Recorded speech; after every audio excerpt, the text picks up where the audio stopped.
Welcome to Luca is a billionaire, where the only thing I invest in is your answers. You start by cutting power at the breaker and confirming it's off. This is non-negotiable. Once done, use a non-contact voltage tester at the switch to verify no live current. If the tester still indicates power, stop and recheck the breaker. Next, remove the faceplate screws and expose the switch. Make sure to photograph wire positions now, because when you rewire later you'll want an exact reference. Don't rush these first steps. They set up a safe, efficient replacement. You'll remove the mounting screws and carefully pull the old switch out to expose terminals. Work with slack in the cables. Once visible, identify which terminal is hot, which is load, and where the ground attaches. That identification is why your photo matters. If wires are looped, unbend them.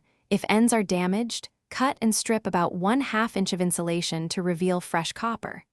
At this stage, you check that the replacement matches type and amperage, so the swap is correct. You attach each identified wire to the corresponding terminal on the new switch.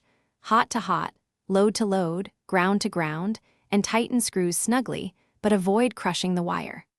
Once mounted and secured, restore power at the breaker and test the switch several times. Verify the controlled fixture responds and that no unusual sounds or smells occur. If the switch clicks with no load or the breaker trips, immediately shut power off and recheck connections. Miswiring or a short is the